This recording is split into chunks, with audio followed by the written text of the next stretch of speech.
Haruka hid behind a tree trunk while the goblin-like creatures rummaged nearby, but as soon as he realized he'd been spotted, he took off. He ran, feeling the claws almost catching his clothes, and at the last moment he darted to the side, escaping their grasp.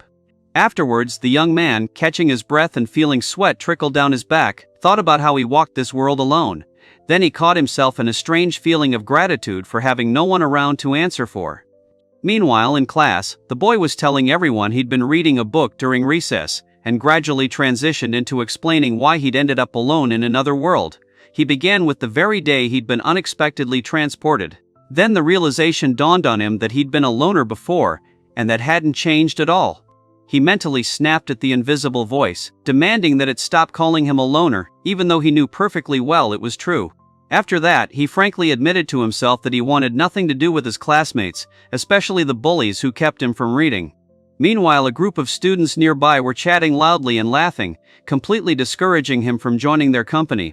A little later, he wondered why an ordinary schoolboy like himself was surrounded by so many problematic people. He noted that he barely got along with the geeks, and out of the corner of his eye, he observed national-level athletes, top students, and the children of famous people. Suddenly, everyone in the classroom, including Haruka, looked up as light spread across the floor and a magic circle enveloped the room. Feet appeared above the glowing patterns, as if someone were standing above reality itself. For a moment, a surge of inspiration flared within him, as if the pages of a recently read book had come to life. However, he dismissed the thought almost immediately, deciding that the worlds beyond were a complete nightmare, and that the tranquility of reading a light novel was quite enough for him. Then he tried to escape, weaving between desks and chairs, jumping over obstacles, while the other two pursued him relentlessly. He moved at the limit, relying solely on instinct. He then explained that the window route was useless, so he risked climbing into the attic. There, gasping for breath, he admitted he hadn't believed he'd succeeded, but he still managed to escape.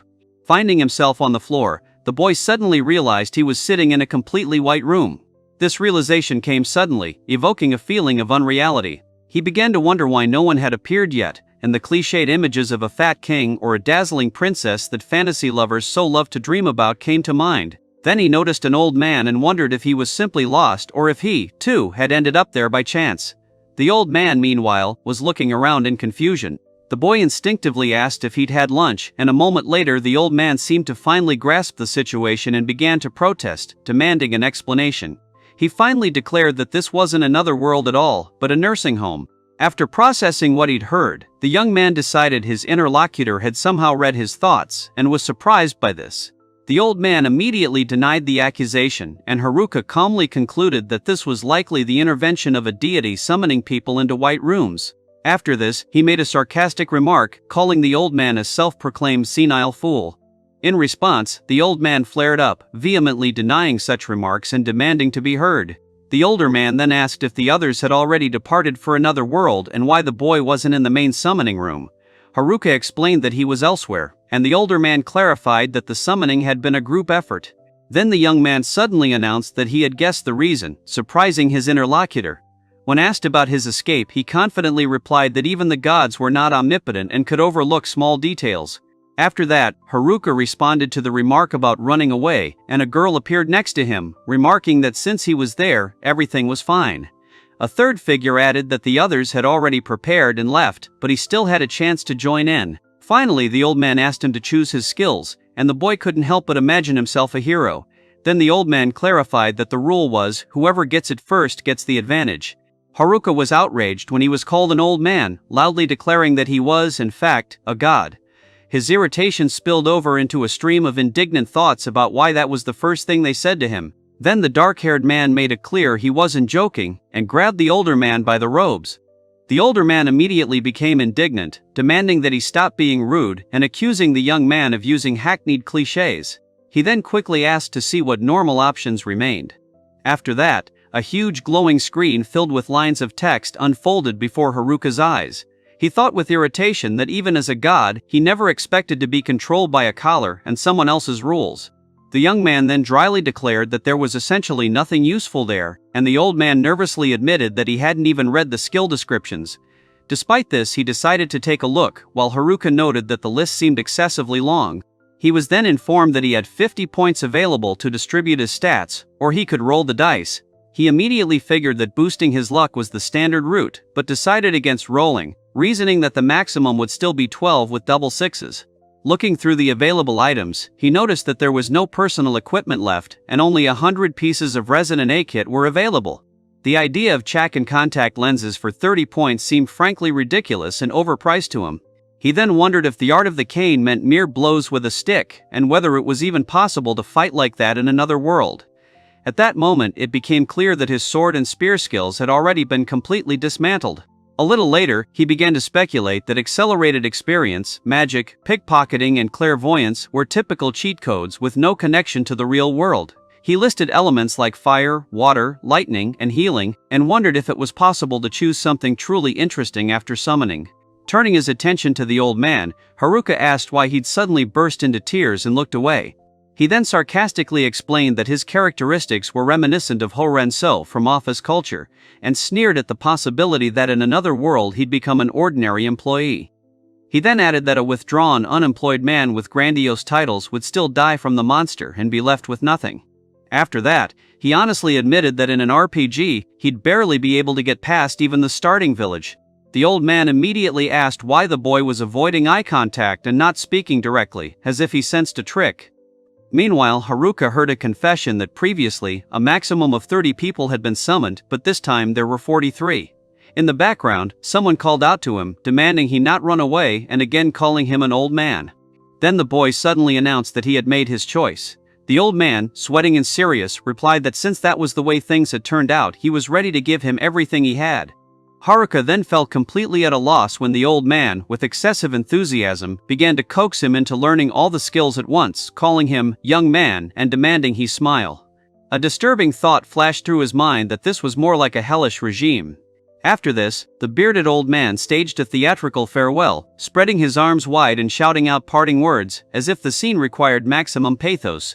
The boy froze in shock, trying to figure out if it was just an act. His thoughts were cut short when the scene gave way to a distant sky and treetops. He found himself in a dense forest, standing completely alone, and realized that he had indeed been transported without any transitional stages. Then the question popped into his head, what the old man was thinking, sending him so easily to another world.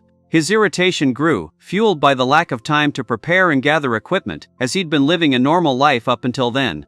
Having calmed down a bit, Haruka looked at himself in his new gear and noted that he looked quite heroic.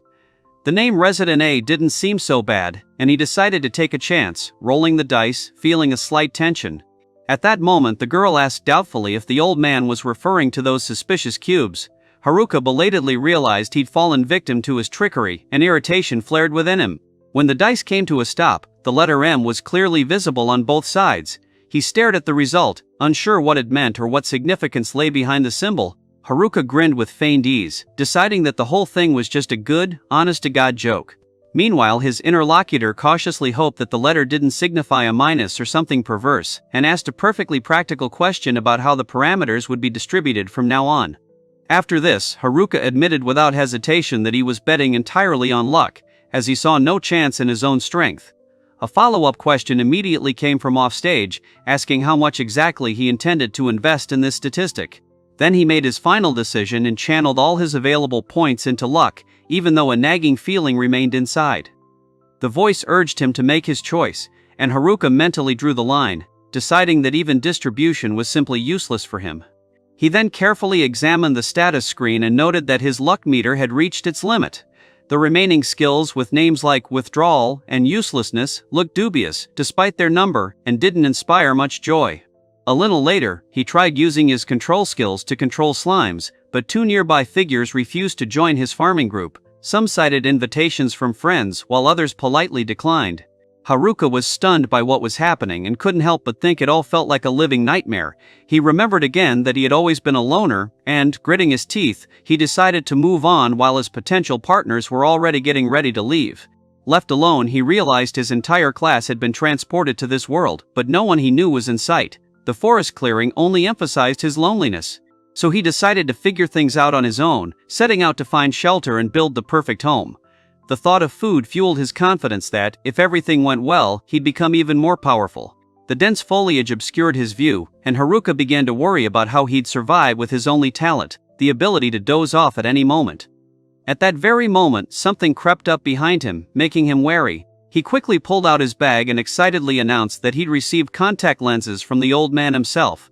Putting them on, he was amazed at how clear the surrounding forest had become. Next, vials labeled with things like burn treatment and antidote appeared in the frame, and Haruka happily noted that he could now see literally everything. The thought that the status bar could also reflect this flashed through his mind. It soon dawned on him that, with the lenses, he'd automatically acquired the skill of inspection. This seemed ideal for travel, and he decided it was time to leave the forest, since even in the darkness everything was visible.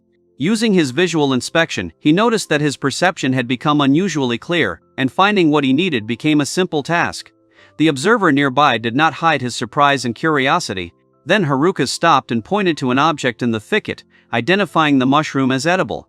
He added that it enhanced hidden abilities, as if he'd been doing so his whole life. The brightness around him no longer seemed strange, and he confidently declared that he could now find anything in a matter of moments. A nearby resident apologized for underestimating him and acknowledged his skills. Suddenly, Haruka pointed excitedly to the side, spotting a river nearby. Another figure stood silently among the trees, not interfering. He decided to check out his find, walked closer, and took a sip of water from his flask, feeling a pleasant refreshment. His strength had noticeably returned. Approaching the ruined wall, he cautiously peered inside, asked if anyone was there, and immediately apologized for the intrusion, hoping that there were no monsters inside. Finally, Haruka noted with satisfaction that the place seemed spacious and cozy from the inside, especially considering how cramped it looked from the outside. The finishing touches were a magical tent that automatically responded to temperature, and a magic lantern that could change brightness at will. Both items warded off insects and monsters, further cementing the feeling that the new home was surprisingly comfortable. He figured he could use temperature magic to increase the heat of the firewood he'd collected earlier, and after confirming that it was the same wood he'd brought in during the day, he suddenly realized that life here would be much better than it had initially seemed. After that, fatigue suddenly overwhelmed him, and he yawned widely. Before lying down, he lit a fire, hoping to scare off the animals, and then scrolled through the status bar one last time, as if putting an end to this long day. In the process, he noticed that his temperature skill level had increased, and in addition, he had full access to fire magic, which caused a quiet satisfaction and a feeling of hidden progress. A little later, he connected the recent events in his mind and realized that he'd gotten a sense of enemy presence and identification simply by looking around, when there were no monsters nearby. This was what allowed him to escape the forest, although he still had to fight with just a stick. He then sank to the ground, determined to rest, but almost immediately raised his head, looking around in surprise. Already in the morning light, he and the girl beside him surveyed their surroundings and were relieved to see that the night had passed without incident. Hunger made itself felt, and he clenched his fist, confident that with the repellent items and his reclusive skills he could stay inside and securely defend his shelter. He lit a fire using the magic he had mastered the day before, took wild mushrooms and dried meat out of his bag, carefully sautéed everything in a frying pan, seasoned it, and announced with a satisfied look that breakfast was ready. Haruka ate with obvious pleasure, calling the food delicious, even though he was praising himself. Someone nearby was eyeing the specialized survival kit with interest, amazed that it included both a frying pan and knives. After eating, he considered his next steps, finally accepting the cave as his home. Food and safety remained his top priorities, and the medicinal plant he found along the way pleasantly lifted his spirits. The forest around him was quiet, the leaves rustled softly, a bat flew overhead, and he turned around with slight bewilderment, again going over in his head the measures of protection against monsters.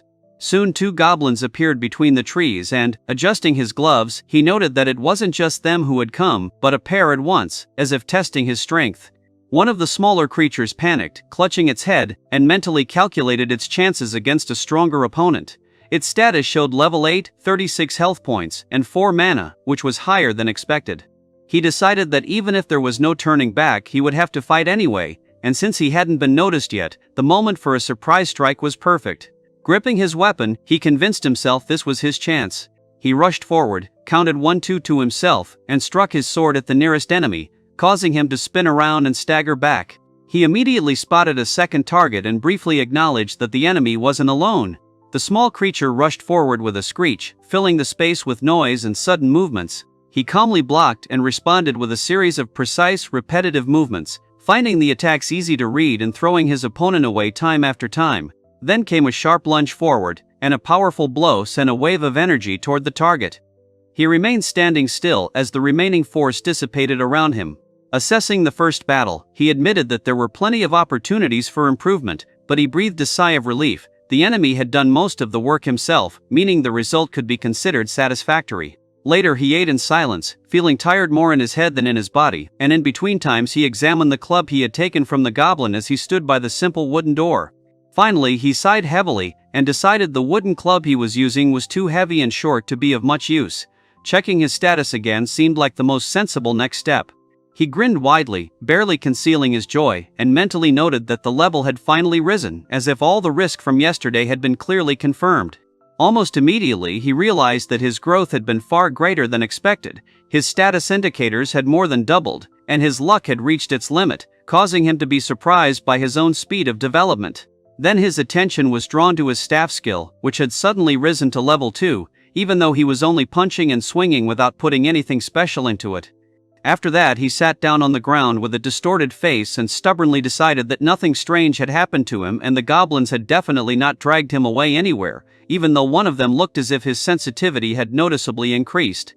A little later he stretched, straightening his shoulders, and noted with some pride that he had not missed a single morning, and at the same time began to do simple gymnastics, although he admitted that this was the first time here.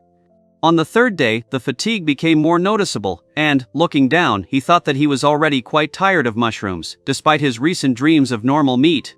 Then he pulled himself together, deciding that excesses never lead to anything good, and added that the class monitor would definitely reprimand him for such extravagance.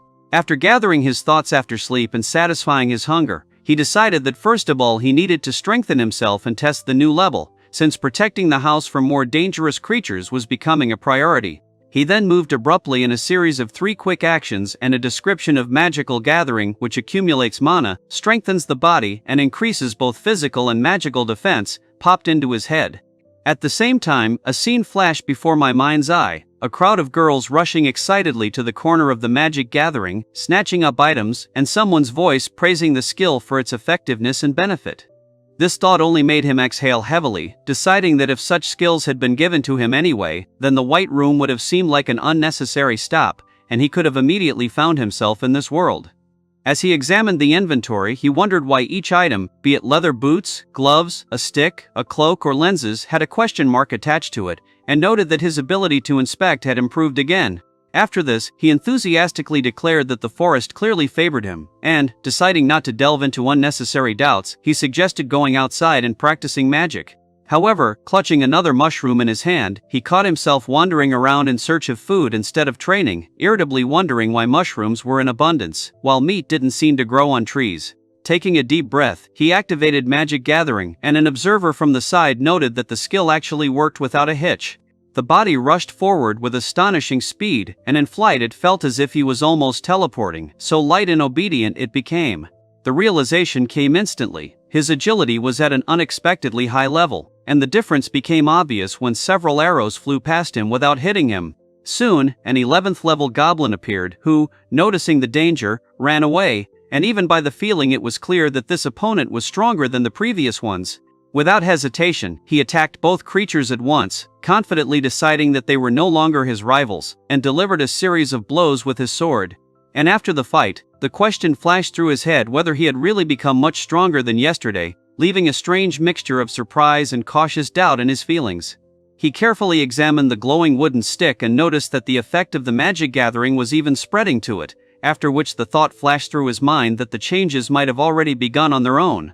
A little later, several goblin-like creatures shouted a challenge. One of them confidently declared that he could handle 3, and the young man, meanwhile, decided to stop experimenting with magic for today, letting out a short "ah" in surprise. He went goblin hunting that afternoon and was wondering whether he should speed up when 2 opponents stood in front of him, pondering the choice between items, spells, or simple flight. He then excitedly picked up 2 wooden blocks and admitted that the activity was unexpectedly addictive, remembering how he had spent the entire night learning through trial and error how to wrap things in magical energy. After some time, a moment came to mind, how he had knocked out a goblin with 1 blow and stood on a pile of defeated enemies, and now he was calmly drinking tea in a base furnished with unexpected comfort. Under the sunset sky, a sense of completion came over him, and he confidently decided that everything was finally working out well, just as he had hoped when he found himself in this world.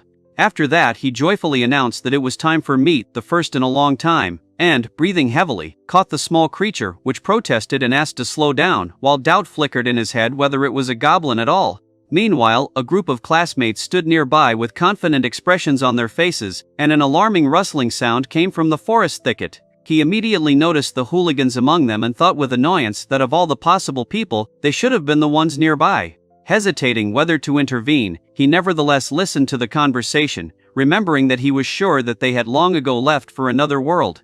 He soon felt uneasy when the group loudly ridiculed one of the girls, discussing the figure of the deputy headman, and someone nearby reacted to this with open surprise.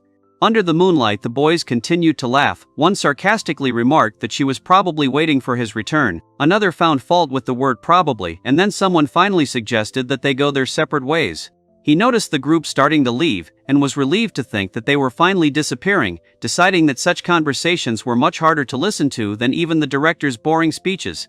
As he pondered what he had heard, he realized that there was almost no useful information there, and all the noise boiled down to one unpleasant essence. Loud laughter erupted again from the sidelines. Someone remarked that the boys were clearly plotting something against the girls, another called them idiots, and the class president confidently snapped her fingers, declaring that she had already ruined their plans. He became embarrassed and clenched his fists, asking them not to praise her so much while they were reminding him that this legendary class leader had been dealing with problematic students since childhood. A little later in the conversation it came up that nerds are now feeling like a fish in water, and someone lazily agreed with this comparison. Then the guy gave Tanaka a little nudge with a confident smile, and the other guy called out to him, explaining that Tanaka was the one who taught the bullies how to work with skills. The conversation turned to the fact that Tanaka was constantly being approached and relied upon, so he had little choice, and someone suggested asking him to talk about his skills. He sighed quietly, turned around, and walked away, deciding that everything was going much better for everyone else, and that extra meetings would only add to the hassle, so it would be wiser to just go home. He leaned forward, tensing his whole body, with sweat appearing on his face, and with a seriousness rare for him, he insisted on his own, as if he were convincing not so much those around him as himself. Then he noticed that his level had increased again, and he stared at the status window with genuine surprise, not believing that the recluse had managed to level up again without anyone's help. After that, a thought crept into my head. Could this be connected with the fact that he never called his classmates and all this time played alone, locked in his room? He sighed heavily, scratched the back of his head, and admitted that the prospect of leveling up again after all the effort he had put in was irritating, especially since the titles he had earned were putting a noticeable psychological strain on him. A little later, he realized that the main level was still at 3 due to the effects of the station wagon and the wooden doll, which distorted the display parameters. As he reflected on this, he recognized that being a jack of all trades meant he couldn't focus on one thing, but in return it gave him the ability to do many things that were previously inaccessible, and this thought was accompanied by his rapid movements around the room. However, then irritation set in. If he was a doll, it meant he was incapable of anything at all, and this ability seemed useless and downright disgusting to him. He gritted his teeth, forbidding himself from drowning in the feeling of loneliness again, and chose the easiest way to drown out his thoughts. He pounced on food. He ate greedily, barely tasting anything, and at the same time thought about how nice it would be to eat fish soon, even though for now there were only mushrooms on the plate that he had prepared himself. On the 7th day he lay awake, irritated by the noise and sudden thoughts of fishing, wondering if the hooligans were causing trouble again, while the sense of presence triggered again and again. After grumbling to himself, he decided to at least check what was happening once, noting that it was the middle of the night and decent people should be sleeping at this time. A sharp sound was heard in the distance, and my imagination immediately conjured up a biker gang or another bunch of troublemakers rushing around with shouts and delight. He quietly ordered the activation of 1,000-mile vision, simultaneously detecting a suspicious movement nearby. A battle scene unfolded before his mind's eye. Someone was demanding a retreat, another was holding back the opponents, a third was checking the mana reserves and shouting if everything was alright on the other side. He let out a tired sigh and noted that modern school children were too noisy, after which he dismissed the situation, blaming it on yet another bunch of nerds. However, curiosity got the better of him and he decided to take a closer look, noticing a group that was clearly in a difficult situation and wondering whether he should intervene. Meanwhile, they were discussing their cool roles: saint, mage, ninja, guardian, and one was perplexed why he alone didn't have a profession, while the other doubted whether level 16 was enough for them. He noted to himself that everyone had cheating skills and, in theory, they should be aces in a parallel world, after which he was about to leave. But suddenly he felt goblins sneaking up from behind, cursed their cowardice and realized that there was nowhere to expect help. He spun around and swung his wooden stick furiously, shouting the name of the attack and putting all his strength into the blow. A moment later, someone called out to the fallen group, asking if they were alive, and from the other side came a surprised exclamation in which he was recognized as Haruka-kun. The guys vied with each other to thank him, sincerely and loudly. One said that without his help everything would have ended badly, another added words of gratitude with a broad smile, and for a moment the whole company looked surprisingly united. Then, visibly nervous, he asked how they were doing and whether they really wandered around alone at night, immediately catching himself trying to make conversation, although he hadn't communicated directly like this for a long time. Almost immediately, a cold sweat broke out on him and he reacted sharply, realizing that they were simply fleeing and the situation was far from calm. After that, he brought the exhausted, bespectacled man with him from the forest, and everyone around began to buzz, looking at the dwelling with surprise and even admiration, amazed at how neat and well appointed it was.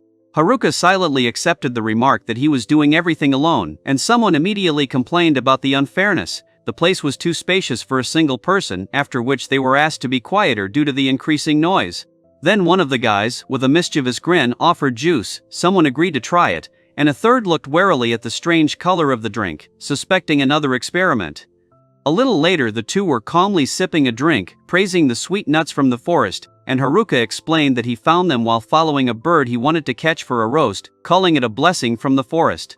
With a mug in his hand he asked what kind of escape they were talking about, and then added that they had searched the area but had found nothing.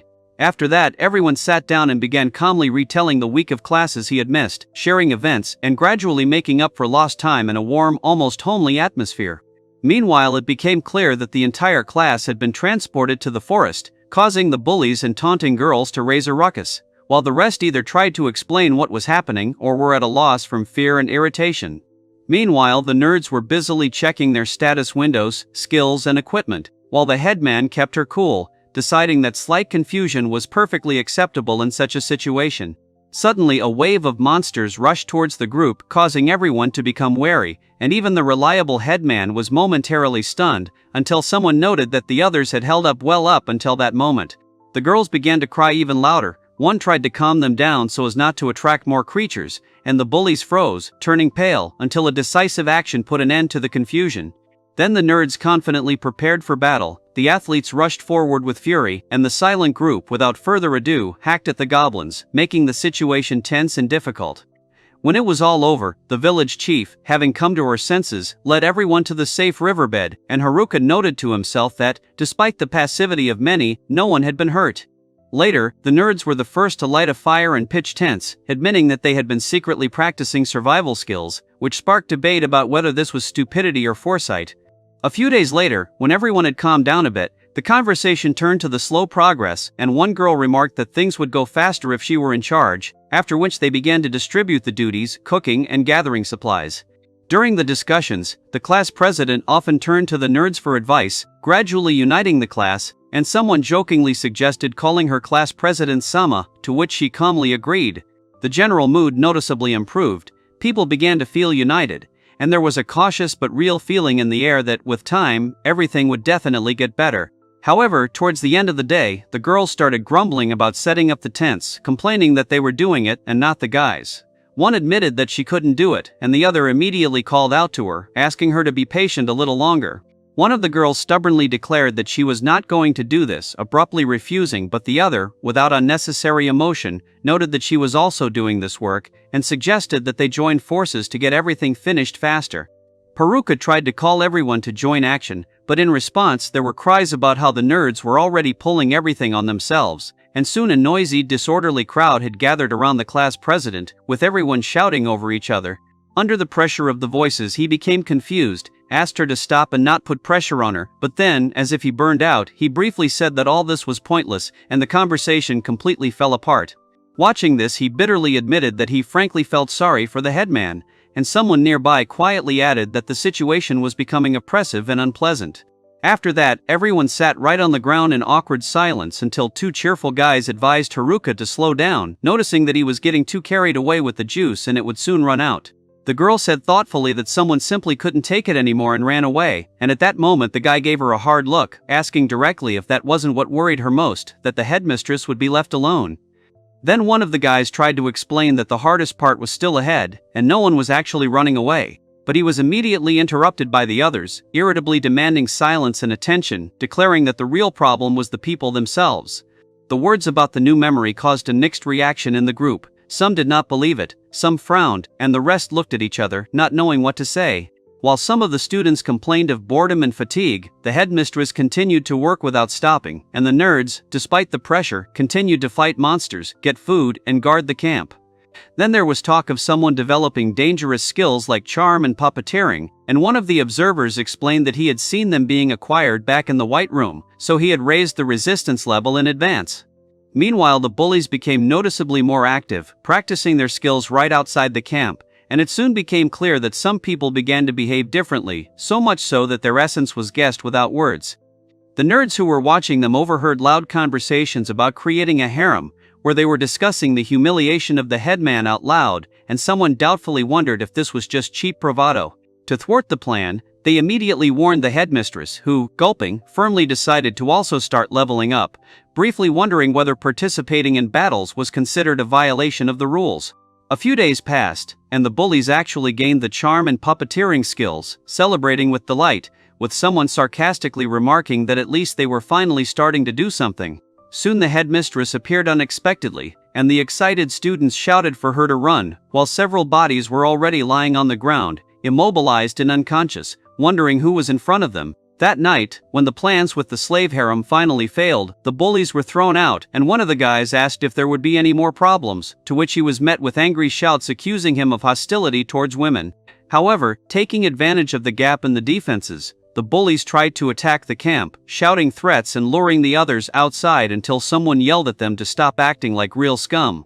As a result, the base burned to the ground. One girl screamed that the fire needed to be put out, but then a quarrel about who was to blame began, with attempts to shift the blame to the nerds, although it was completely different who started the fire.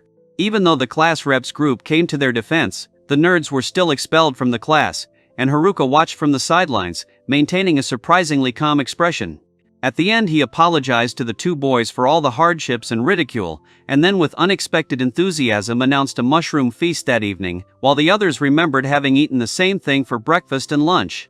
On the 9th day, the guy in the raincoat wished everyone good health, another immediately reminded them not to show up in front of the class, and the rest thanked him with sincere cheerfulness for the mushrooms and his care, as if saying goodbye without further ado. One of the guys asked again if he really wouldn't go with them, but when he received a firm refusal, he just grinned, saying that nerds were supposed to stay the way they were. Haruka watched as the group prepared to walk along the river towards the city to become adventurers, and calmly told Shoyo to go without him, knowing that his cursed state would only become a burden to the others. After that, he thought about what to do today and decided to go down to the base to look around, remembering that the elders were also worried about the fate of the headman. On the way, he came across an 11th level kobold, and without hesitation he jumped down, entering into a fight, and after a bite, gritting his teeth, he managed to fight back and force the enemy to retreat. He continued on his way with slight pain, automatically noting that bites usually hurt like this, and soon noticed the familiar outlines of the base in the distance. As he got closer, he saw a broken fence and abandoned tents, and realized that they hadn't been repaired since the nerds left, and he wondered if everyone had moved somewhere else since there was no one around. A little further on, a scorched spot on the ground caught his eye, and he frowned, realizing that the information he had received earlier did not match reality, which meant that something had gone wrong. Deciding to figure it out, he followed the tracks along the river, but suddenly stopped, sensing something was wrong, and activated 1,000-mile vision to look around more closely. The sound of footsteps came through the forest. He felt someone approaching and an unexpected feeling of déjà vu, as if something like this had happened before. Feeling hungry, he thought it was time to go home and see if he could cook some fried chicken, but at that moment someone's voice asked him to wait, drowning out the rustling of leaves and the muffled hubbub. The girl with 2 ponytails insistently repeated that he stop, and 3 more figures with tense faces froze behind her. He greeted them awkwardly, asked how they were doing, but in response he received only silence and heavy looks, in which there was neither the previous bravado nor mockery. Feeling awkward, he abruptly jumped up from his seat, saying that he had to go, and the girl followed him with an anxious, almost lost look. He crossed his arms, thinking that he could wait for anyone but her, and then sped up as he heard shouts from behind him asking him to stop. Suddenly he froze, as if he had hit an invisible wall, mentally begging for this to all be a mistake, and noticed several out-of-breath girls nearby trying to catch their breath, which made him momentarily think he was hallucinating. One of them quickly asked if he was in touch with Oda and the others and where they were now, and he thought with disbelief that it was too polite a tone for them until another one demanded that he stop joking. Hearing that they wanted to apologize, he was taken aback, not understanding why they were looking for him and whether they were actually going to force him to do something. The girl quickly assured him that they had realized their mistake and simply wanted to ask for forgiveness, and he, feeling the pressure growing, automatically noted that there was too much emotion in her words. At that moment he noticed how the form of the remark seemed to change, turning into continuous exclamations, but shaking his head, he decided not to dwell on it, considering that now it no longer mattered. Haruka watched the two girls giggling and teasing each other, and couldn't help but think that it was hard to imagine in real life, especially when one of them was laughing loudly at the way the boys bowed their heads, asking for help. Then the girl with ponytails warned that at this rate they wouldn't get anywhere, and the dark-haired guy wondered whether it was even worth checking them out and helping the nerds who had already been kicked out and had suffered a lot. After that, the two girls began to ask him anxiously if he knew how to fight monsters and how to get out of the forest, and he looked at them harshly, and one of them quickly added that they just wanted him to explain. He then abruptly demanded that they immediately decide whether they would apologize to those who had saved them or surrender immediately, without any regard for their characters or how they had changed before. He continued to insist, demanding a decision be made right now, and the tension became so strong that someone nearby could not bear it and began to sob. At that moment he quietly sniffled and chuckled, wondering if this stream of exclamations put him on the same level as them, and if it was due to his jack-of-all-trades skill. Suddenly the group of girls panicked, screaming almost hysterically that they didn't want to die and were afraid of being eaten by monsters, while someone's voice from the side wondered what was going on. The girls looked at each other with tense faces, and he, suddenly embarrassed, muttered something unnecessary, after which he himself asked what was wrong. In response, the three girls almost simultaneously began to beg him to tell them how to survive long enough to sincerely apologize and atone for their mistakes, and he asked again, dumbfounded, not believing what he heard. He felt confused and irritated, not understanding what was going on, and only then realized that he had somehow agreed, noticing the list in front of his eyes marked Gatten, where the evil girls were listed as suppressed, and involuntarily activated the skill. After that he walked forward alone, with a heavy expression on his face and a feeling of regret, and 5 girls, including their leader, followed him silently, and a rabbit watched from the bushes. Unable to contain himself, he barked, asking what they, the ducklings, were doing with their mother, and in response received only empty looks, thinking again that every conversation with them turned into anxiety and regret.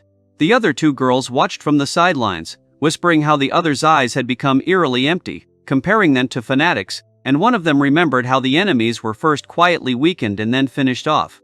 Then one of the girls started explaining how they extract the magic stone and give it to him, and he noticed her wound, asking why she didn't have the potion, to which she only sighed quietly.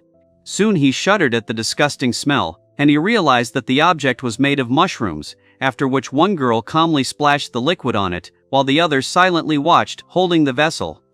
He grumbled that the obedience was still holding despite the stench, and the girl looked at him in surprise, as if she couldn't believe that it was actually Haruka in front of her. He caught his breath and wiped the sweat from his forehead as she called out his name cautiously, then suddenly lunged at him, repeating his name over and over in a panic.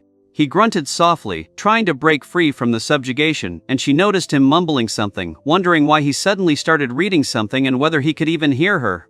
Finally, he took a deep breath and admitted that he had simply flavored the mushroom with something sweet and given it to the leader of the evil girls, causing her to puff out her cheeks in irritation. The next moment he felt as if he was struck by a numbness. He began to repeat in panic what was happening, and someone's voice desperately called him back, in which fear and anxiety were evident. Haruka was suddenly called out, addressed as the class president with an honorific suffix which left him visibly taken aback. A nearby girl pointed at him, and a guy beside him laughed nervously, reminding him that that wasn't actually his name and that they'd known each other since elementary school. After this, Haruka asked in confusion to explain what was going on, while the 2 girls looked at each other and whispered about how strange they looked and why they were even hanging out together. Then he hesitantly began to tell a long story from afar, and the guy next to him quickly confirmed his words. But Haruka abruptly interrupted and demanded to be told directly what exactly he had done, declaring that it was not a long story at all, which greatly embarrassed the girls standing nearby. Haruka then asked with obvious alarm why he had captured his classmates in the first place, since such actions were meant for monsters, and in response he heard the excuse that everything had happened on its own, and that an extremely harsh mark had appeared in their status. After that, the guy awkwardly admitted that there was someone among them who used ice magic, and the girls' cold, silent looks immediately made the situation extremely tense and uncomfortable.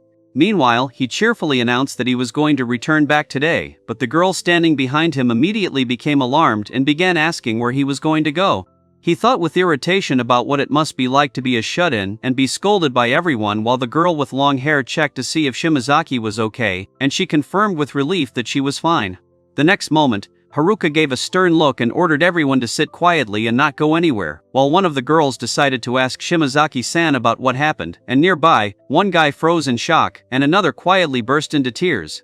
Standing aside for a moment, he felt the familiar feeling of loneliness and detachment again, after which he decided to distract himself and try expansion magic to enlarge his home, focusing mana and feeling with surprise that it might work.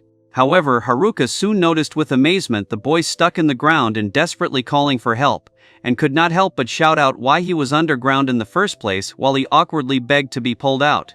He then began to scold the boy wrapped in a sponge, comparing him to a cat stuck behind the sofa, and someone nearby thoughtfully noted that Shimazaki seemed to be the leader of those very evil girls, since they had already heard most of the story from her.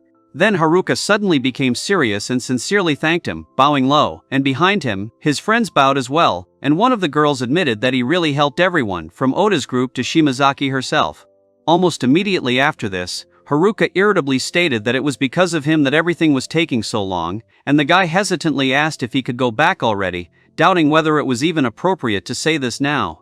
While the girl with long hair cautiously suggested that they go back, someone nimbly ran across the branch and explained that they had just been discussing how they essentially had nowhere to go back to. Then he casually invited everyone to his home, which caused genuine surprise among the girls, and when asked how he even had a house in another world, he calmly explained that he built it in his free time. Haruka immediately clarified how many people could fit there, noticing how several girls began to whisper among themselves, as if they were getting ready for another closed discussion, and someone nearby gave a quiet signal. Then Haruka, clearly shocked, began asking him what kind of mansion he lived in alone, emphasizing the separate kitchen, bathroom and toilet, and he responded by telling her about the cramped conditions, and she barely audibly admitted that she was even envious of the guest room he was just about to finish building. After a moment's hesitation, Haruka listened to his explanation of why his request was difficult and the problems with Oda's group, but the three girls suddenly shouted, "Let's go!" enthusiastically, flatly refusing to accept any refusal. He wondered aloud if they should all settle in with her as they stood outside among the trees and falling leaves, feeling the strange calm of the moment. They eventually stopped at a fork in the forest, animatedly arguing about the direction, with one insisting on turning left and the other asking ironically where a corner could even come from in the forest and whether there might be a shop behind it by chance. Haruka met everyone at the entrance, noting how long the journey had been and expressing relief that he was glad to see everyone safe. Meanwhile, the girls who had arrived behind him were breathing heavily, trying to catch their breath after the tiring journey. Then the guy stepped into the spacious room and couldn't help but wonder what kind of place it was. In response, several girls looked around with keen interest, and one of them thoughtfully raised her gaze to the ceiling. Almost immediately, the group began to buzz with excitement. Someone muttered excitedly that it was like another world, another joyfully said goodbye to life intense, and the rest discussed with disbelief and delight that such a thing was possible right in the middle of the forest. Afterwards, Haruka began explaining the layout, pointing out that the kitchen was on the right and the washroom was further inside. However, the overly enthusiastic reactions of those around him made him embarrassed, and he blushed without even realizing it. Then the whole company rushed forward with unexpected force. One of the girls was indignant that she was not allowed to finish, and Haruka lost his balance in surprise and fell backwards in panic. Then someone unfurled a magical tent with a pop, and the character literally vanished inside it, falling backward. Nearby, another woman gazed admiringly at the bathhouse, insisting it was healthy and the best thing ever. A little later, Haruka joyfully cried out that he was finally alone, and admitted that this feeling of freedom, independence and relief could only be truly understood by a loner.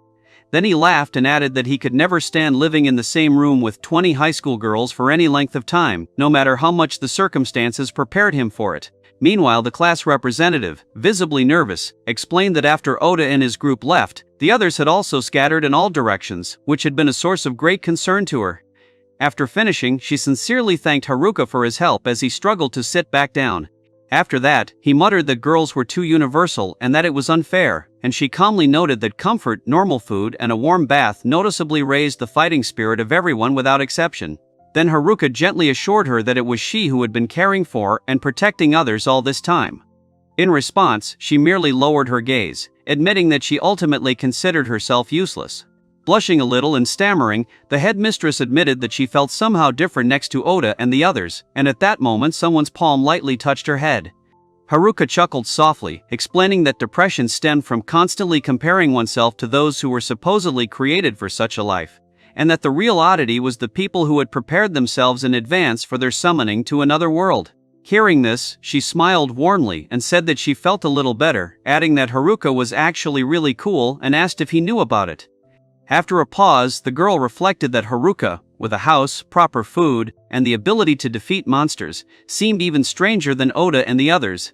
Then she thanked everyone and said she would go rest, and the group gradually fell asleep. Later, Haruka lay on the floor, blushing, thinking he definitely wouldn't be able to sleep properly tonight, with images of animated girls flashing before his eyes. However, he was soon shown sleeping peacefully on the tatami mat, and the clock had skipped ahead to the 12th day. Coming to, he lay there wondering if the guest had come from his class, and heard the answer that she might get up in about 30 minutes. Then she leaned closer, reproaching him for not intending to get up. Haruka sheepishly admitted that he simply couldn't physically get up in that position, and the conversation suddenly turned to breakfast, where fried fish and mushrooms came up.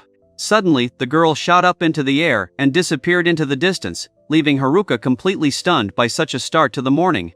And soon he was eating the fish with delight, amazed at how delicious it was, and wondering how long it had been since he had eaten something like this last. Haruka, surprised, asked him why he was so emotional about the fish, and was told that before, he'd only been able to gaze at the river while eating mushrooms. He then added that it was the fish that made him feel relieved now, since, unlike meat, at least it was nearby. Afterwards, Haruka asked why he hadn't simply caught these slippery and fast creatures earlier, to which he received an irritated remark about her being too girlish at the wrong time. However, he then admitted that it was worth trying a different approach and asked if there was an easier way to obtain them. Then one of the girls confidently raised her hand, summoned lightning, and with a slight smile, announced that she would now show you something, asking you to watch carefully. Haruka immediately lit up and asked for another try, while the cloaked boy couldn't hide his admiration. At that moment, he suddenly snatched the item from her hands, declaring he'd only borrow it for a short while. He then used packaging magic on the bolt of lightning, carefully enclosing it in a shell, and then threw the resulting ball, announcing that it was time to begin. A moment later, he excitedly showed off the fish he'd caught, casually mentioning that he'd mastered lightning magic as a bonus. She asked curiously what exactly he'd just done, while the other girl was perplexed as to why her own spell had suddenly stopped working. Haruka then explained that he had been studying lightning and used the package to surround any spell, thereby absorbing the corresponding magic. Hearing this, one of the people present dubiously remarked that this method of learning seemed almost like cheating. He spoke admiringly about lightning magic, calling it almost cheating and barely containing his delight, while she believed that the very fact of being able to take away magic was a serious advantage, and he doubted that his level would grow much further. Having calmed down a bit, Haruka asked if they decided what to do next, suggesting they could build a cave to live in if they wanted.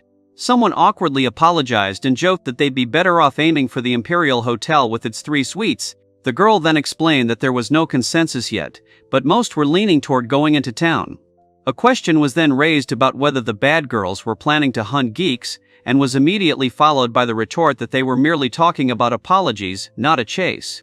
Haruka clarified that any geek hunt would require leveling up first, to which one of them indignantly declared that they weren't villains at all and weren't planning on catching anyone, especially not in such a strange way. He offered to help and received sincere gratitude in return, while others around him complained that they never saw the promised cheater battle between geeks and girls, while at the same time assuring that no one was harassing anyone. After clearing his throat, he said that before starting he would like to know their levels, after which the girls, at his request, lined up in a row from right to left. Soon, several hands went up in the air, revealing that levels ranged from 16 to 21. Haruka was stunned to realize the minimum level was 16 and remembered how just yesterday he'd been celebrating his progress while still only at 7. One of the girls loudly attracted attention, and the other watched with interest as the fight began, while the other two were bored and wondered if they even needed help in this situation. He pointed confidently at the 3 low-level kobolds, calling them prey and ordering them to act without hesitation, causing the creatures to look downright confused. He then enthusiastically encouraged everyone to get ready and move out, reminding them that they should hurry for the sake of the fish lunch, and the 3 girls noted among themselves that he was clearly underestimating his opponents. Haruka watched as the 3 wolf-like monsters joyfully celebrated their victory over the defeated group and smirked as he called them useless, kicking the ball aside. But the next moment, he and the other girl realized that the creature's bites were unexpectedly fast, and screams were heard all around as the others began to rush about in panic. He ended up nervously asking if she had any business in his tent, and she calmly explained that there was a debriefing of the battle going on there, surprising him with the number of people gathered. He thought with relief that the debriefing was finally over, and for a lone wolf like him, the ordeal hadn't been easy. But now it was clear the others had a sparkle in their eyes and a desire to move on, and that meant something. Then one of the girls hesitantly asked if she was the same fishy one from that morning, and immediately apologized for the strange dawn check. She explained that it was all for the sake of evaluation, even if it had been awkward. Afterwards, she added that everyone had been on edge after the boy's previous attack and were worried he might do the same. He calmly admitted that their anxiety was understandable and logical in such a situation. A little later, the same girl recalled that he'd initially acted differently. He'd given her food, shelter, and taught her how to fight. In response, he chuckled and promised to come for her the next day after cooking the fish, deliberately calling her fishy, again to tease her. On the 13th day, after finishing breakfast, Haruka remarked as usual that the fish had turned out excellent.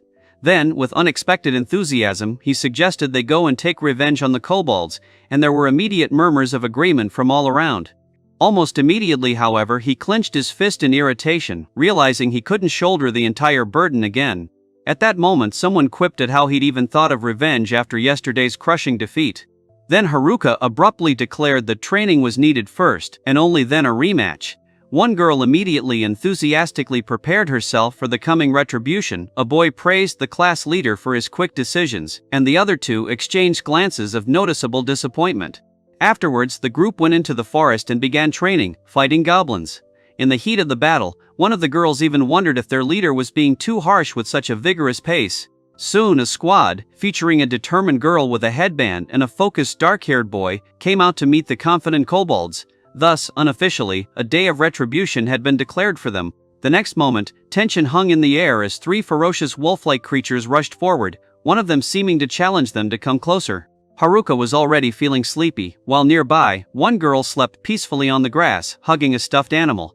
Another watched, doubting whether the others, despite all their eagerness, would be up to the task. Suddenly, an urgent whisper rang out, demanding that the noise cease, as people were sleeping, and some were even feigning illness. Almost immediately afterward, the werewolf-like creature lunged at Haruka, and he shouted a warning. Then he and the others rushed into battle, and everyone acted in a coordinated manner, strengthening each other's blows and not giving the monster the slightest chance to escape from the encirclement. When it was all over, the girls joyfully celebrated their victory. One declared that the rematch was a success, the other admitted that she was glad she had endured the training, and the defeated monster lay motionless nearby. He breathed a sigh of relief, saying that the moment had been frightening, but the main thing was that she had pulled through. Nearby, 3 girls joyfully clapped each other's hands, not hiding their joy. Then he noticed an outstretched hand and chuckled in surprise, then saw the girl shaking the fox-like creature's paw, promising that next time they wouldn't lose. Nearby, the boy collapsed theatrically to the ground, declaring that they could do whatever they wanted now. Later, he sat on a tree branch, gazing thoughtfully through the sunlight filtering through the leaves.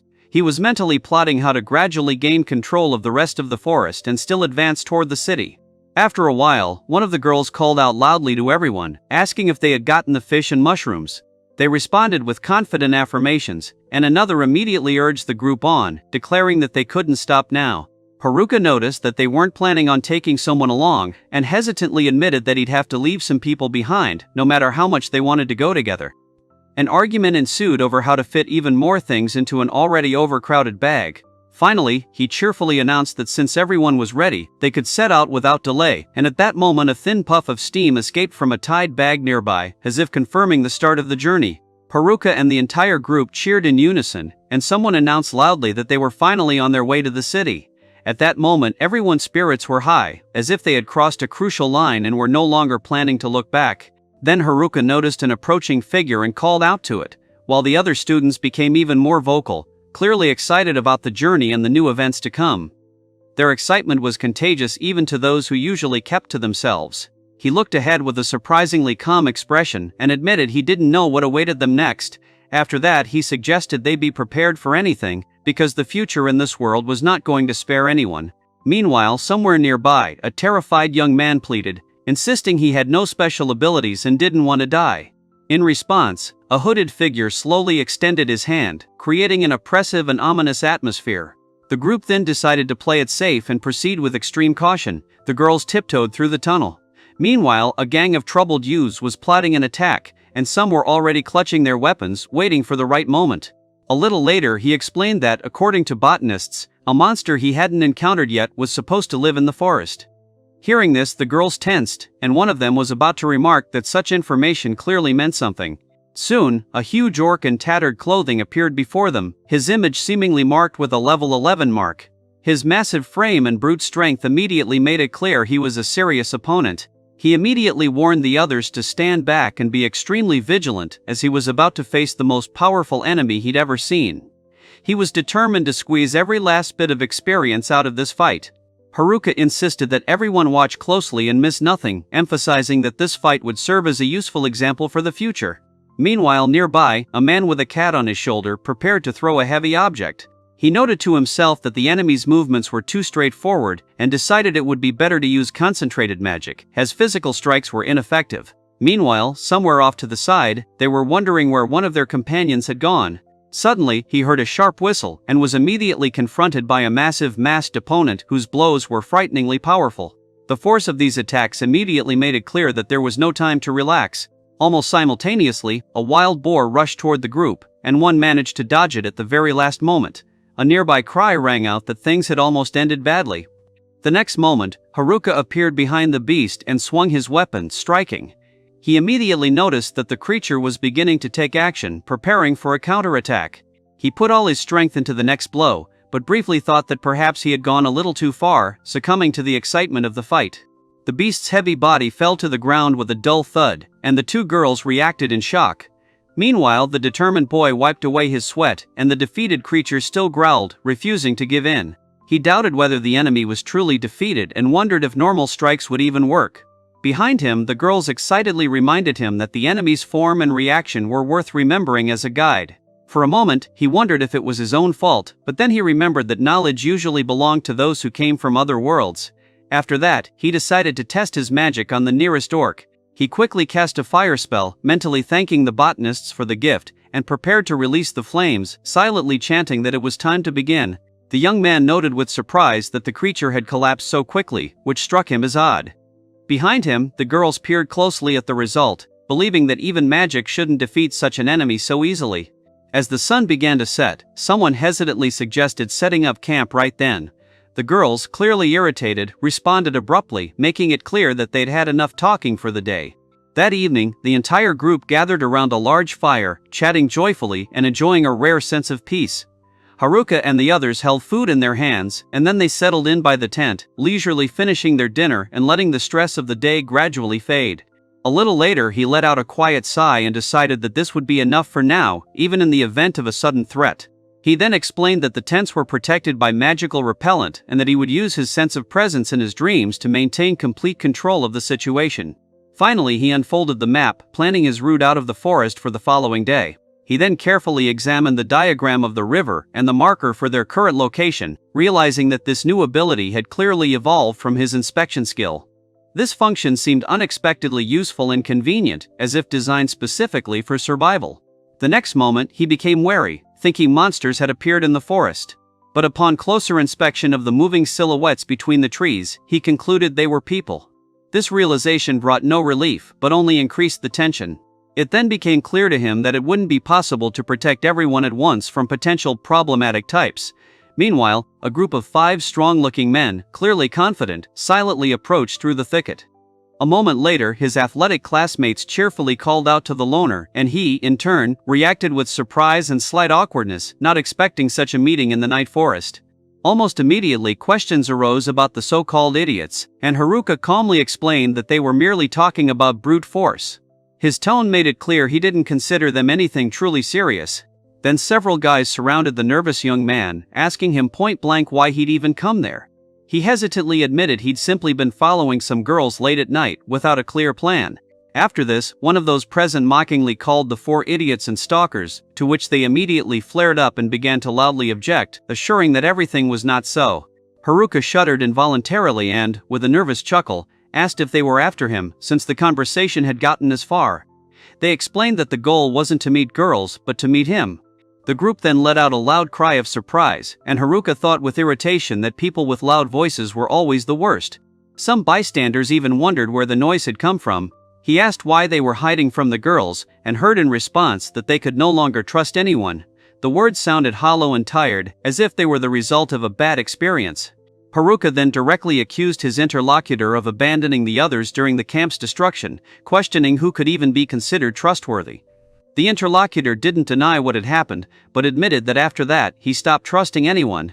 Against this backdrop, Haruka pondered the most dangerous skill nerds fear, and was asked why he was wary of girls and not problematic guys. He was told that if they were the problem, he should understand why. He explained in detail that the plunder skill allows you to steal someone else's abilities, and is considered both brutal and incredibly powerful. In his opinion, it was the most dangerous cheat of all. He angrily called the others idiots and wondered what they would have done in his place. Then one of the girls logically pointed out that the troubled types didn't have such an item, meaning someone else must have it. The other man agreed, noting that when discussing puppeteering and charm, no one mentioned robbery. After this, the dark-haired boy cautiously asked if he possessed this skill. The other one swallowed and admitted he would be overjoyed if it were true, clearly clinging to hope.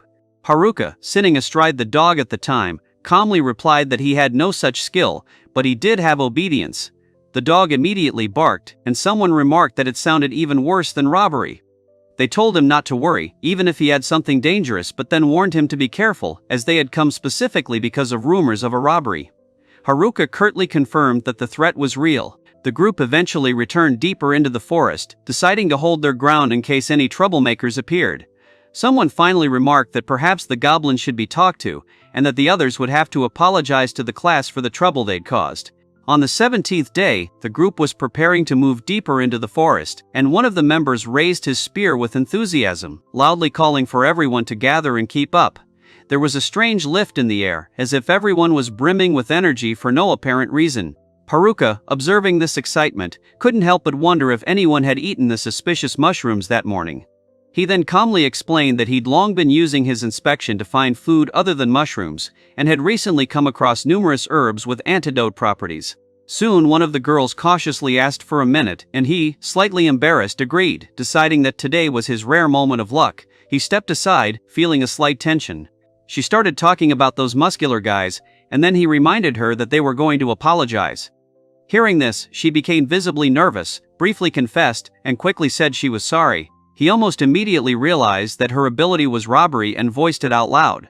The girl, confused, admitted that she had wanted to explain everything earlier but hadn't brought herself to, and was now shocked that he had figured it out despite her attempts to hide the truth. After that, he asked her point-blank why the botanists weren't afraid, and why she'd helped him at all if she herself was afraid. She, suppressing a tremor, retorted that she could take away a skill from anyone, her voice a mixture of uncertainty and stubbornness.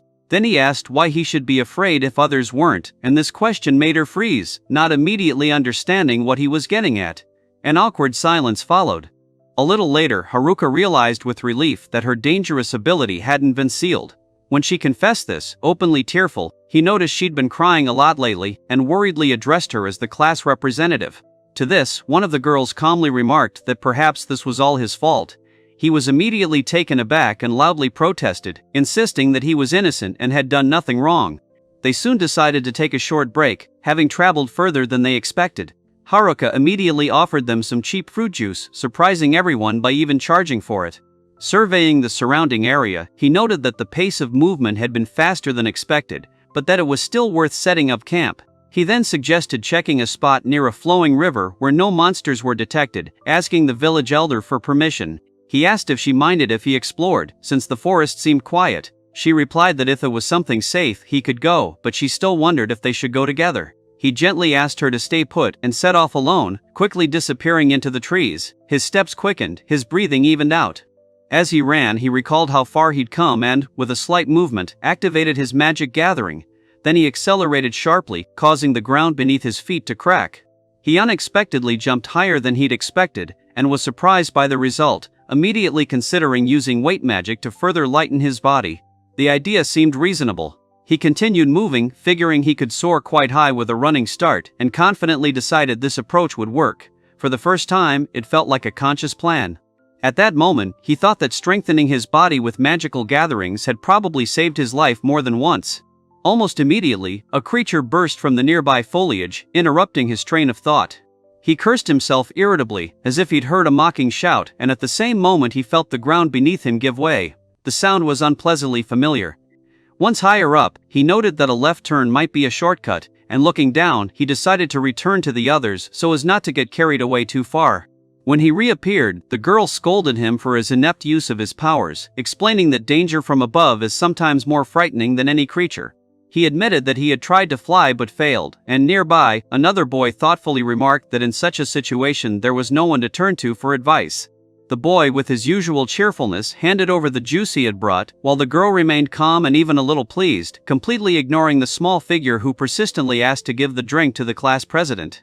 On the 18th day, the detachment moved through a forest clearing, and along the way, one of them noted with sincere gratitude that yesterday's reconnaissance had allowed them to get out of the thicket much faster than expected. Haruka suddenly hugged the short girl, causing laughter to immediately break out around them, and the others began teasing them, blaming each other for the awkward but warm scene that had developed. Then suddenly the boar demon jumped out, causing someone to scream and stumble back, and Haruka quickly apologized, adding that after everything that had happened, it would be terrible to just leave her behind. After this, he enthusiastically led the group forward, and soon one of the companions joyfully shouted that they had finally gotten out of the forest, and a wide open area lay before them. Almost immediately, Haruka repeated this, standing next to the calm youth, and both silently looked out at the spacious hills under the slightly cloudy sky. He wanted to look around further, but the hills blocked his view, and then the idea came to him to try to fly over them, although the question of a safe landing still remained open. At that moment, the girl called out to Haruka, warning him that he was going too high, and her voice was filled with alarm as he hovered in the air. He wondered if he could move in the same way as he did when walking normally, and suddenly realized that this was the air gate, carefully lifting his foot off the ground. Haruka then asked if he should use 1,000-mile vision to check if it was safe ahead, and the boy activated the ability, peering into the distance with concentration. Almost immediately they noticed the people being attacked by the monsters, counting about 6 figures, among them 2 elderly and several in armor, and the group prepared to intervene. Haruka worriedly wondered if they could handle it on their own, and at the same time, he saw a determined figure rapidly approaching the battlefield while the girls watched from afar. The young man calmly noted that people inevitably have to deal with monsters, but even those who are saved can later become robbers or worse, and this is sometimes more dangerous than the creatures themselves. After that, he admitted to himself that they were too naive, and she remembered how a similar situation happened with the hooligans, whom they did not dare to kick out, although they understood their intentions. He explained that one of the reasons for going to the city was that people could be more terrible than monsters, but she immediately insisted on helping and told the fastest to get ready. Then he warned her that she wouldn't be able to run anyway, and asked a direct question: what to do if they turned out to be bandits. Haruka firmly stated that she would defend herself if attacked, but if they weren't villains, then they needed to be saved, and the boy noted her naivety mixed with determination when he heard someone quietly say her name. She promised to return soon. Then the young man asked everyone to take care of themselves, and one of the girls confidently said that everything would be fine with them here. He mentally returned to yesterday's experience, admitting that managing the combination of magic collection and weight magic turned out to be more difficult than it seemed, and he definitely wouldn't be able to do it by running. He had no choice but to take a risk. Having collected himself, he explained that he strengthened his body by gathering magic, then made it almost weightless with the help of weight magic, and, adding to this the wind magic he had learned the day before, he confidently decided that he could hold out and pull out of the situation. He gathered his thoughts and simultaneously activated magic gathering, weight magic, and wind, causing a powerful current of air to swirl around his feet, raising dust and leaves. Then the young man suddenly soared into the sky, feeling delight and a slight intoxication of freedom, and briefly thought that with such strength he could get anywhere without much effort. He then asked if there was something like a leaf stuck behind him, but she panicked, admitting that she herself did not understand what was happening, and at that moment he wondered with bewilderment why the headwoman had run after him in the first place. Haruka suddenly turned pale before rushing forward, and shouts of demanding that they stop and move on could be heard from behind as the entire group took off and rushed towards the carriage. He tried to explain something, but at that very moment, a flying object flashed across the sky, and someone shouted that moving things can't just stop, causing everyone around to freeze for a second. Almost immediately, an explosion thundered next to the wooden structure, debris flew in all directions, and two men in the distance froze in shock, noticing how wolves appeared from the clouds of dust. He, sitting astride a large creature, anxiously asked if everyone was safe, and immediately heard in response a hasty question about whether he himself was hurt. The squad leader, named After, thanked them for saving them. Then Gotek enthusiastically offered to treat everyone in the city of Omoi, and the girl next to him sincerely expressed joy that their friends remained alive. The young man asked if she meant girls when she spoke of gratitude, after which two men invited her to continue the conversation in the city. She remained silent, and the second one noted that she, it turns out, knows how to be talkative. One of the companions explained that packs of green wolves were increasingly attacking merchants, which is why the guild had issued a task to destroy them. Another irritatedly noted how dangerous it was, and a third added that the situation was aggravated by the appearance of a huge green wolf. The squad suffered serious losses, and the dark-haired guy, frankly bored, figured out how to divide the remaining cargo and wait for the rest of the girls without rushing anywhere. Meanwhile, the group moved along the rocky path, discussing how the journey would take time, while the class leader slept peacefully on the grass, snoring, and someone suggested while away the time with skewered mushrooms of power. He explained that even without serious wounds, everyone had accumulated fatigue and minor injuries, so it was better to distribute treats to everyone without exception. The guy was surprised to realize that it was indeed a power mushroom, and that it tasted great, and the girl happily noticed that the pain had gone away and looked at him with gratitude. Everyone laughed together, continuing to eat, and the dark-haired man wondered if it was acceptable to hit someone just once, remembered the strange old man surrounded by beauties and smiled, deciding that everyone clearly liked it. Suddenly Haruka perked up, jumped up, and assumed a fighting stance, causing the girl next to him to nervously ask why he was preparing to attack, and the others quietly giggled. After that, having caught up with the squad, Haruka returned to the others with the young man, and they immediately surrounded the elven women like crazy fans, vying with each other to ask for handshakes and photos. A cheerful man said that the city was already visible from here, another readily agreed to lead them there, and two girls stood silently behind, watching what was happening. Haruka pointed out Omu to his companions, and they froze in surprise, looking at the city walls from the outside, not believing that the journey was almost over. And finally the whole company took off, rushing towards the city with shouts, while someone tried to reason with them, asking them not to rush so abruptly, feeling a sense of déjà vu of chaos, as if after the crazy scene in the bathhouse. Strengthened by the leveling up, the group gathered with determination to move on, confident looks, clenched fists, and a short statement from one of them that the time had come to act set the tone for the entire squad. Katsuyama was greeted with exaggerated enthusiasm. Two of them joked that they had waited so long it felt like they had grown old, and someone at the side nervously called out his name, as if afraid he would disappear. Then one of those gathered explained that if the girls were really being attacked, the first thing to do was to remove the seals from charm and puppeteering, and in the silence of the forest, the interlocutor silently took note of this. After this, the discussion moved on to a specific plan. It was decided to start by searching for geeks, and then not to let them go if they caught their eye. At that moment, a man with a smug grin appeared, and almost immediately the two groups began arguing over who would take the guy with glasses. But then someone noticed that the delinquents had already begun to move. Meanwhile, Haruka and her friends were walking briskly through the market square, one of them pointing ahead and the others chatting excitedly, amazed by the noise and brightness of the city. They looked at the cute houses that looked like cakes, and someone seriously asked if they could eat them, while the dark-haired guy noted that after living in the forest, everyone's appetites had clearly grown. The girl then reminded them not to wander off, explaining that this was a department store and there was a clothing store nearby, but the group still pressed forward, reminding themselves that there was still plenty to do. He, remaining calm, noted to himself that everyone had arrived without losses, and with this his own mission, in essence, was completed. Soon, Haruka impatiently pulled her friend by the hand in the hopes of finding Wi-Fi, and her friend, in a panic, called for help, honestly admitting that she couldn't cope with this chaos alone. Haruka then scolded the young man for being too relaxed and demanded that he join in, emphasizing that this was not a walk for tourists, and there was a stubborn tension in her gaze.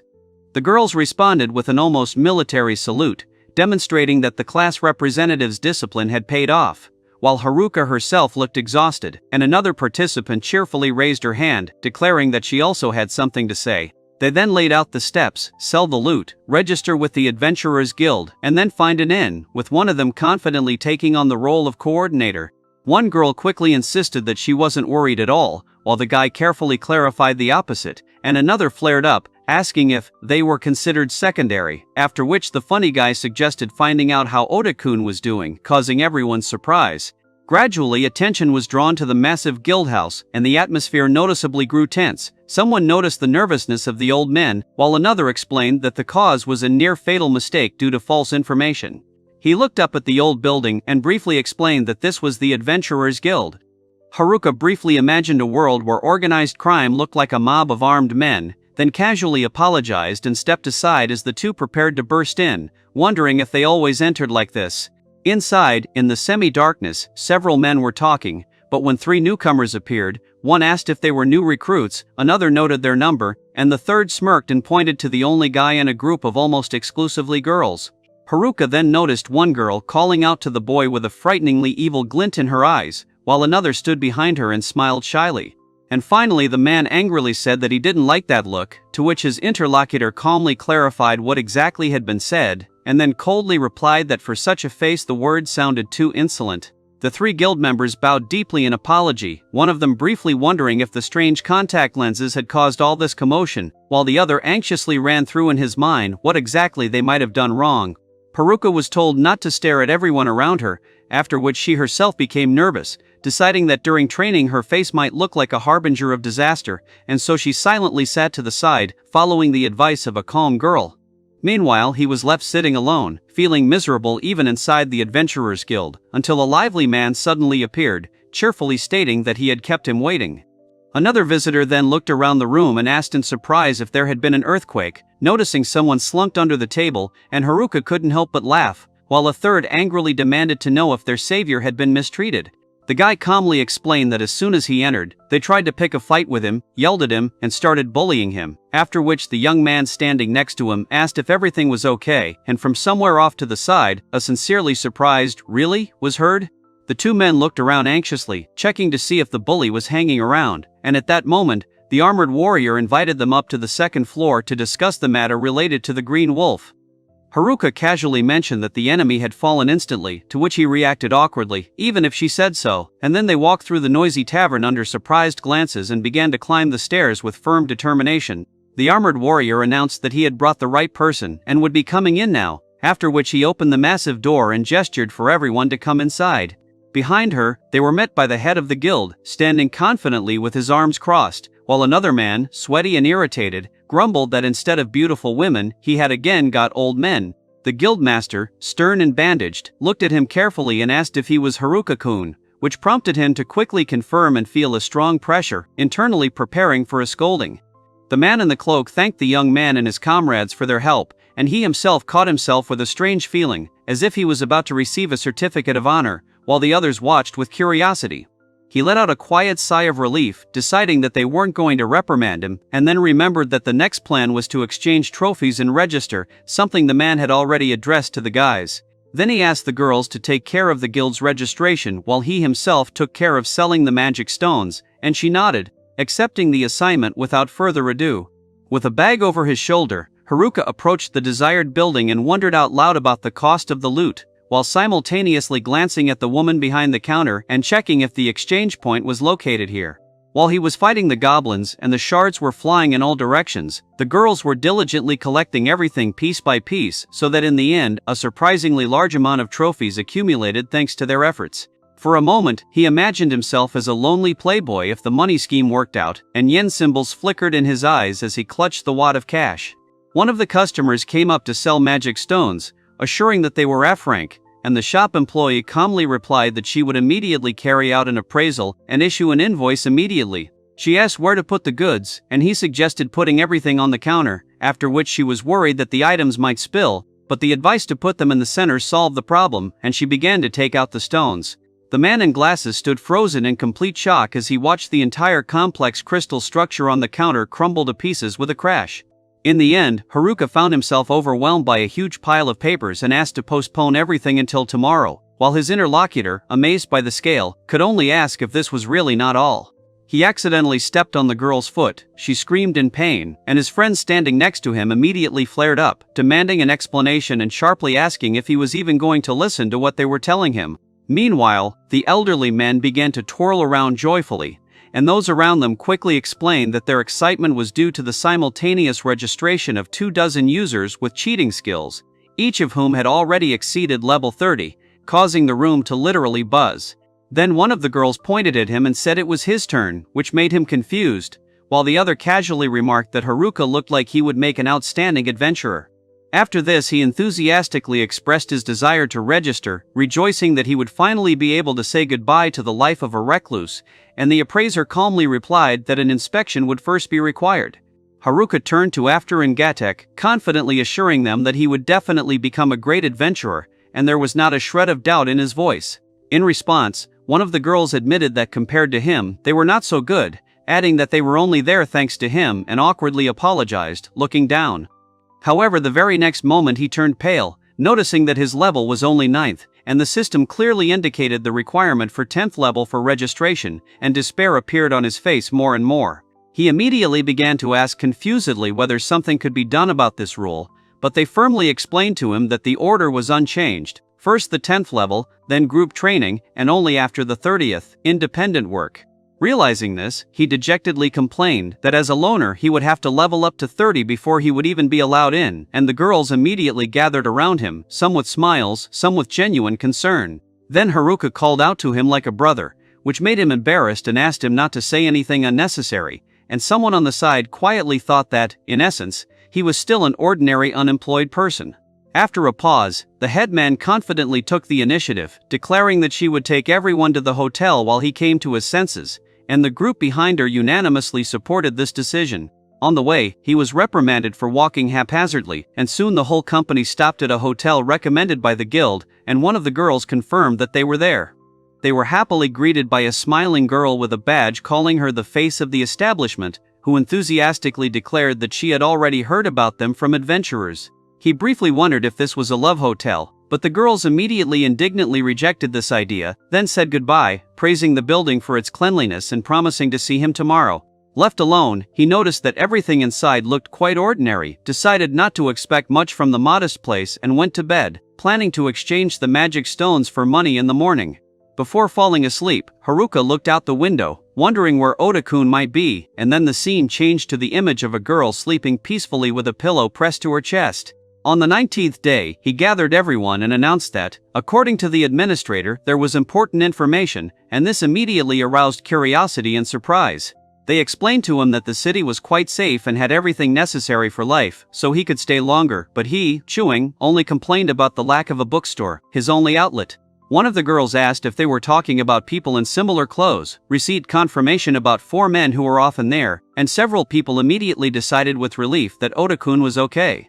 He was about to leave but stayed when the dark-haired girl wiped away her tears and admitted that she was very happy. Another asked in surprise why she was crying, and the third just smiled quietly next to him. He decides to stay late to meet them, and at the same time remembers that the calculations in the guild should already be coming to an end, after which he looks up for a moment at the sky with sparse clouds. Meanwhile, a group of girls panic and apologize and beg for mercy, insisting that they only have the money they brought with them, while the guy and the girl standing next to him look at each other in bewilderment, and he clarifies that he doesn't actually intend to rob anyone. At this point, one of the employees apologizes to Haruka, explaining that due to the sheer volume of processing, they are not finished yet, and 2 people standing nearby react with surprise, noting that it looks like no one has slept much in the place. Then they explain to him that they currently don't have the full amount in cash for the completed part and ask if it's possible to return the remainder in installments, to which the 2 girls are relieved. One is satisfied with this, and the other thanks them for at least the current payment. After this, Haruka excitedly announces that the total was 8 million era, causing the interlocutor to ask in amazement how this was possible, since most of the trophies were low-ranking, and then a detailed explanation begins. The bespectacled man unfolds a chart with approximate market prices for the era, showing a gradation from F to S, and someone on the side notes, dumbfounded, that the price range looks too extreme. The conversation then smoothly moves to the money received for the cleanup and compensation in the Green Wolf case, after which someone happily suggests going shopping, and the others immediately support the idea.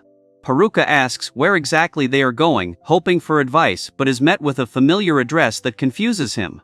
A young man with spiky hair appears on the stairs and reminds her that he had previously promised to thank her properly, without leaving what he had said without a continuation. He confidently declares that he will show her a good place, and Haruka first clarifies what he means by good, then a dubious image of girls in suits pops into his imagination, and he cautiously asks if something strange is being planned.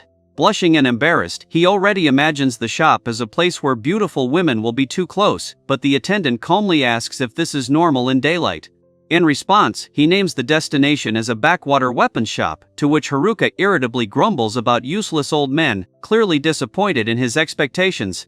A cart filled with weapons, armor, and various items opens in front of them, and the owner explains that they sell rare and high-quality items from special dungeons here.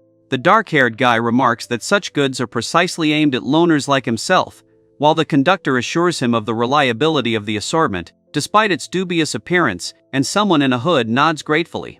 Haruka laughs and decides that since he's being so convinced, he should at least take a closer look, after which he asks if he can try on the things, receiving consent. He activates his magic reflection cloak and muses that even the weakened spell return could be a useful trump card, especially considering he's barely been hit with magic before. Without thinking twice, he decides to buy the item, despite the price, and the seller offers to either continue browsing or move on to the next item. He then puts on a power gauntlet that enhances his strength and takes up a staff that increases the effectiveness of his fire magic, gathering himself and preparing for the battles to come. The glove seems especially tempting to him. He doesn't want to part with it, so he decides to take both items, noting that he now has enough money, and this is his first serious expense in the new world, while the seller reminds him of the setting sun. Finally, he brandishes a magically enhanced katana that requires an extreme level of power and, with childish delight, declares that he wants it, without even considering the reality of such a desire. At night, one of the men impatiently asks the other to quickly finish thinking about the unfortunate shopkeeper, noting that it is already dark and almost nothing can be seen, while the other silently tries to activate the effects of the equipment, internally wanting to boast about the result. A little later, the young man asks what the inscription "Takes 7" on the necklace means, looks at it carefully and is ultimately perplexed when he hears the explanation that it is actually a necklace of takes 1. After this, the interlocutor explains that he is talking about the equipment combination function, shows off a boot, and remarks that he began to see similar explanations on village-type items ever since his inspection skill reached level 5. It then becomes clear that the necklace is capable of storing the effects of 7 other items for later use, which is welcome, as a similar principle should work with villager A-level sets as well. Under the moonlight, a guy is excitedly thinking about buying new things to further integrate with his current equipment. Behind his back, 2 people are mockingly whispering about addiction, and at that moment he reacts sharply to a call. Haruka then scolds him sternly for staying up late, demanding to know what time it is, while he thinks to himself that this is the first time he's been reprimanded in another world, and asks for just a little more time. Almost immediately he notices that the objects have successfully united, and reacts with genuine surprise, while someone sits nearby, wrapped in a blanket, and the girl watches from afar in silence. After this, the realization comes that the total cost easily exceeds 10 million, and he is overcome with anxiety about how to pay for such expensive purchases. Meanwhile, Haruka quickly orders everyone to bow their heads. Someone asks if this means the end of shopping, and another one cautiously asks if it's somehow possible to keep within 8 million. On the 20th day, Haruka sits alone against the wall, depressed and frankly admitting to himself that there is no more money, although there are still too many desires. He then complains that the class chairman does not give him the slightest allowance, which is why, after calculating the same 8 million, he is left with nothing, and from the outside they notice that the guild also no longer accepts his requests. He guesses that she will not let him go without finding out all the plans, and therefore, when she cheerfully asks where he is going, the thought occurs to him that even ordinary errands in the city are difficult. Gradually, a feeling of being trapped sets in, as if they deliberately don't want to let him out, and he clenches his fist, irritably wondering who the loner even is and what he should do now. Finally, he firmly declares his escape plan while the bird flies off the branch, and his face takes on a determined expression, confirming his final choice. Haruka gloomily reasons that at this rate he will receive the title of a pauper and end up a lonely beggar in another world, confessing to his desire to make money in the city, which someone immediately suppresses. He then explains that he is now wearing an invisibility cloak, and he is going to use this effect to sneak out and return just as quietly without attracting the chairman's attention. Soon, a cloaked figure steps onto the glowing circle, activating concealment and secrecy, while two girls nearby converse calmly, unaware of what is happening behind their backs. He then leaps over the outer wall with a smug grin, confident that he has escaped unnoticed, while the two bystanders watch in amazement and he mentally admires his feat. But almost immediately Haruka shouts that this line belongs to them and they mistook him for an intruder, which makes him shudder and demands not to scare him like that again. Soon, three girls are discussing in bewilderment where the chairman has gone. The guy next to him confirms that she is not visible, and at the same moment he feels someone's presence, instantly concentrating. Finally, the character with the two shirts in his hands wonders out loud what that sound was, suggesting that perhaps a fourth queen has appeared.